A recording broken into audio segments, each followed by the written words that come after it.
Bismillahirrahmanirrahim. Assalamualaikum warahmatullahi wabarakatuh. Perkenalkan, nama saya Evi Anggraini, Prodi Hukum Keluarga, kelas B NPM 2021010 mata kuliah Hukum Filsafat Islam, dosen pengampu Herpin Yoki Pradipta MHI. Baik, di sini saya akan menjelaskan objek dan kegunaan filsafat hukum Islam.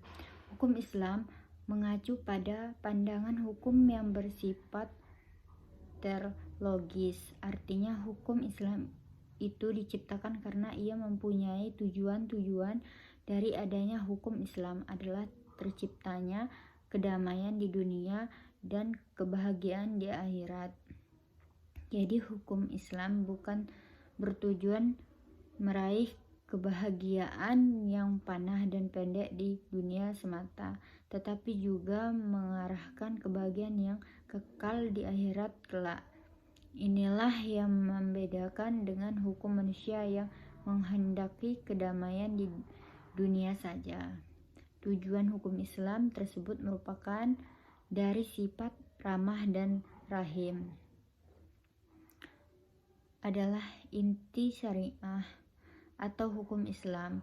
Keberadaan syariah tersebut dapat menegakkan perdamaian di muka bumi dengan mengatur masyarakat yang memberikan keadilan kepada semua orang. Keadilan sangat mulia didapatkan Tuhan dan sifat adil merupakan jalan menuju takwa setelah iman kepada Allah. Hukum Islam adalah upaya menegakkan itu semua, harus siap menghadapi kejadian-kejadian baru yang timbul karena perkembangan masyarakat dan mulai diperlukan. Keberadaan filsafat hukum Islam akan menegakkan hukum Islam dan memberikan jawaban terhadap tantangan zaman dan merupakan hukum terbaik sepanjang zaman bagi semesta alam. Sebagaimana dikemukakan sebelum, setidaknya ada 5 sistem hukum yang hidup berkembang di dunia, yaitu Common Law yang juga dikenal dengan Anglon. 2.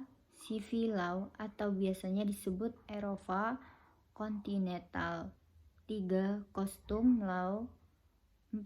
Islamic Law. Dan 5. Sistem hukum sosialis komunis. Manfaat studi filsafat hukum Islam adalah dibagi menjadi 4, yaitu 1. Menjelaskan kajian filsafat hukum Islam akan memberikan pengetahuan hukum Islam secara utuh kepada ahli hukum Islam. Yang kedua, filsafat hukum Islam diperlukan untuk mengkaji secara mendalam terhadap hukum Islam. Yang ketiga, untuk mewujudkan hukum yang berkaidah yang senantiasa sesuai dengan kondisi zaman. Dan yang terakhir, yang keempat, pengkajian filsafat hukum Islam memungkinkan pemahaman Islam secara menyeluruh dengan ilmu-ilmu agama lainnya. Para ahli ulama fikih sebagai ahli filsafat hukum Islam membagi filsafat hukum Islam kepada 2, yaitu filsafat tasri dan filsafat syariah. Filsafat tasri yang memancarkan ahli filsafat hukum Islam memelihara filsafat ini bertugas membicarakan hakikat dan tujuan penerapan hukum Islam. Filsafat tasri terbagi menjadi 5, yaitu Daim al-Ahkam, dasarnya hukum Islam. 2. Mabadi al-Ahkam, prinsip-prinsip hukum Islam. 3.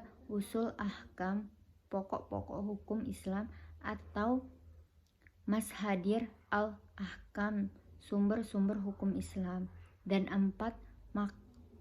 Maqsid al-Ahkam, tujuan hukum Islam. Dan yang kelima, Qawaid al-Ahkam, kaidah-kaidah hukum Islam. Sedangkan filsafat syariah dibagi menjadi 4, yaitu filsafat yang diungkapkan dari materi-materi Islam seperti ibadah, muamalah, jinayah, ukubah, dan sebagainya.